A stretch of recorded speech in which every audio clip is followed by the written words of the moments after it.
Hey guys, welcome back to How to Rip. In today's lesson of the week, we're going to discuss 4 key areas that intermediate surfers can work on to advance their surfing.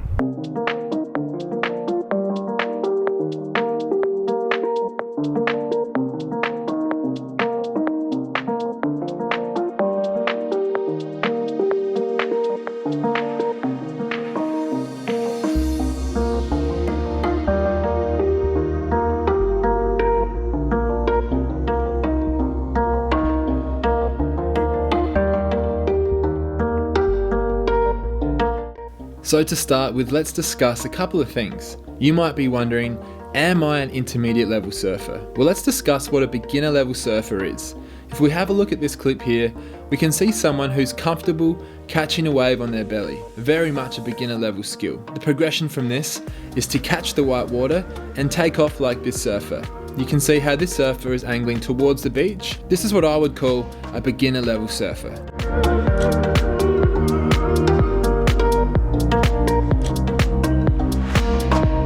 Now to progress from that stage, the beginner will try and catch a wave and take off on an angle like this surfer here. And then as we progress and the beginner is getting closer to an intermediate level, they can ride along a wave comfortably.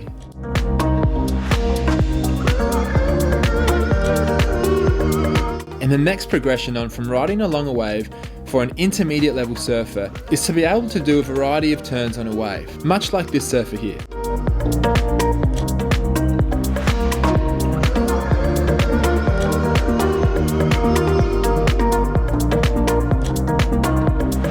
Let's discuss this further. So an intermediate level surfer can turn. They can do cutbacks, carves, re-entries, a variety of maneuvers. But where they might be lacking is their ability to link those turns together. And that's a key difference between an intermediate level surfer and an advanced level surfer. So let's have a look at how you actually link your turns together.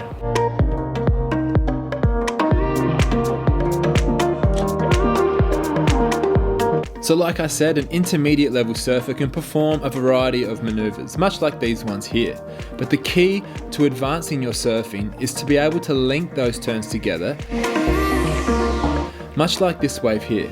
Let's have a close look at what you have to do to link those maneuvers together. Now the secret lies within maintaining your speed and also limiting the amount of time between maneuvers.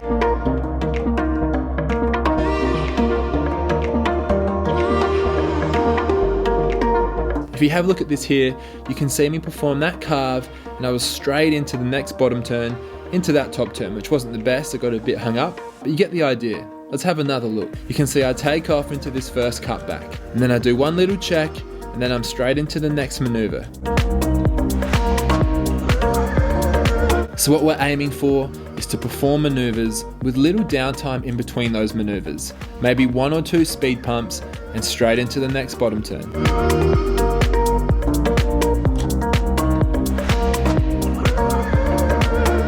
So intermediate level surfers are comfortable generating speed. They know how to do that. But one thing they need to improve is speed maintenance. Let's have a closer look at how surfers can maintain their speed on a wave.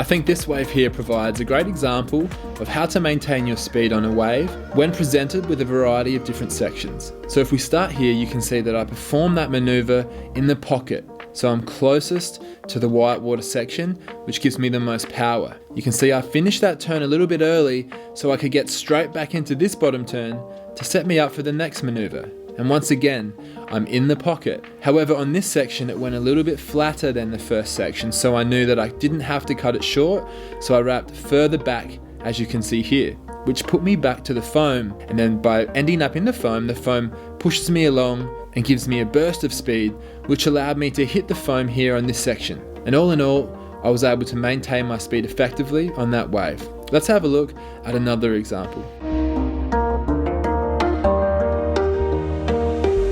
One skill that is crucial to learn is that when you're presented with a section, it's better to go over it than around it. Now, for example, on this wave here, you can see me generating some speed and I have this little fluffy section here. I've decided to float that section. Now in doing that, instead of going around it by going over it, it gives me more speed as I come out, which set me up for this bottom turn to perform this foam climb. Now once again, while it wasn't the world's best foam climb, you get the idea. It's best to go over sections, not around them.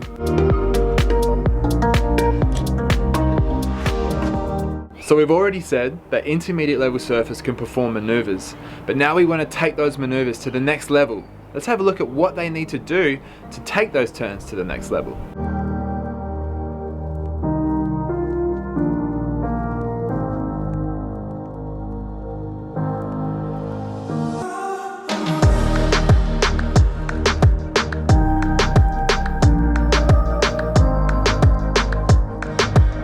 Let's start with this example to have a look at how you can make a normal carve a little bit more exciting. Now you can see I've identified that this section is a little bit steeper.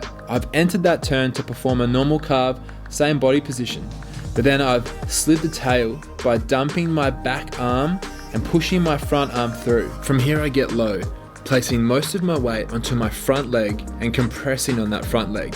I then extend my back leg and it's allowed me to release the tail. In this next example, you can see that I bottom turn, hitting a bigger, steeper section. Now I go up to perform a normal re-entry, but as I come out of that, you'll see that I push out my back leg, which releases the fins. This makes a normal re-entry a fin release, which is more impressive to watch and it feels a lot better. If we have a look at the same thing here, aggressively, you push out your back leg and you use your torso to help generate that. So you use your front arm to push forward as you kick out your back leg, and that'll help with the release. In this example here, you can see me performing a backhand snap. Now the key to making this more critical is very much in the section and how much torque I add to it. So as I get to a steep section in the pocket, I look back in that steep section, which allows my board to point back to the foam, and it happens really fast, and in doing that, it helps the tail release and it creates more spray. One key difference between an advanced surfer and an intermediate level surfer is their ability to identify a critical section and have the confidence to perform a maneuver on that section, which has got a higher risk factor. And it's in these sections where a high degree of skill and technique comes into play. Let's have a closer look at how you can improve your section selection, what I'm talking about when we say an increased risk in certain sections.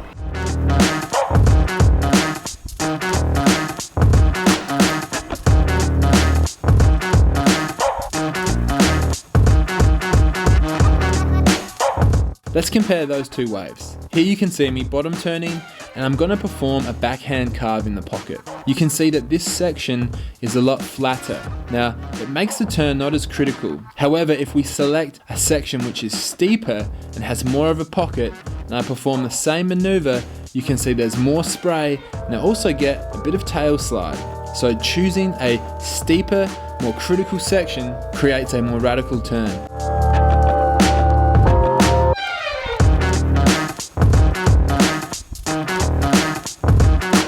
Let's break down these two backhand re-entries. In the first one here, you can see me performing that backhand re-entry on a soft whitewater section, which was fairly flat, and you can see it was okay, but it was nothing special. In this example here, you can see me performing another re-entry on a steeper section.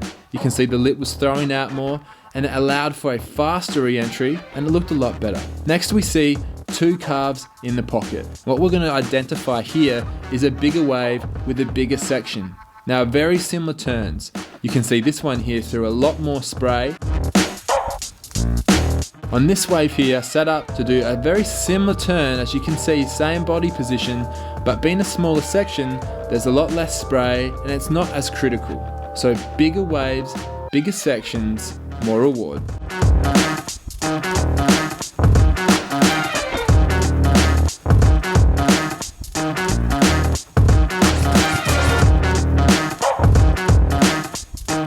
Guys, thanks for watching the video today. I hope that now you understand the 4 key areas that you can work on to advance your surfing. Remember to like the video, subscribe to our channel, and comment below to let us know what other videos you'd like to see.